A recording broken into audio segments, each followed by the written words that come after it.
ನಮ್ಮ ರೈತರಿಗೆ ನೀರು ಕೊಡಲ್ಲ ಅಂದ್ರೆ ಸ್ಥಿತಿ ಗಂಭೀರವಾಗುತ್ತೆ ಅಂತ ಮಂಡ್ಯ ಕಾಂಗ್ರೆಸ್ ಶಾಸಕ ರವಿಕುಮಾರ್ ಗಣಿಗ ಆಕ್ರೋಶವನ್ನ ವ್ಯಕ್ತಪಡಿಸ್ತಾ ಇದ್ದಾರೆ. ತಮಿಳುನಾಡಿಗೆ ನೀರು ಹರಿಸೋದನ್ನ ಮೊದಲಿಗೆ ನಿಲ್ಲಿಸಬೇಕು ಅಂತ ರವಿಕುಮಾರ್ ಈಗಾಗಲೇ ಆಗ್ರಹಿಸುತ್ತಿದ್ದಾರೆ.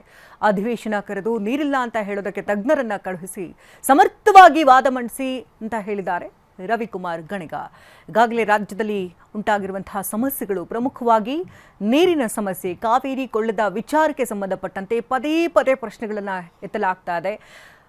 ಅನುಮತಿ ಇರೋದು ಕೊಂಚ ನೀರು ಬಿಡೋದಕ್ಕೆ, ಆದರೆ ಇಲ್ಲಿ ಅನಧಿಕೃತವಾಗಿ ಹೆಚ್ಚಿನ ಪ್ರಮಾಣದಲ್ಲಿ ನೀರನ್ನು ಹರಿಸಲಾಗ್ತಾ ಇದೆ. 12,000 ಕ್ಯೂಸೆಕ್ಸ್ ಬಿಡಬೇಕು ಅಂತ ಹೇಳಿದ್ರು ಕೂಡ 15,000ಕ್ಕಿಂತ ಹೆಚ್ಚಿನದಾಗಿ ನೀರನ್ನು ಬಿಡಲಾಗ್ತಾ ಇದೆ. ಹಾಗಾಗಿ ರೈತರ ಸಮಸ್ಯೆನ ಗಂಭೀರವಾಗಿ ಪರಿಗಣಿಸ್ತಾ ಇಲ್ಲ ಅಂತ ಆಕ್ರೋಶವನ್ನು ವ್ಯಕ್ತಪಡಿಸಿದ್ದಾರೆ ರವಿ ಗಣಿಗ.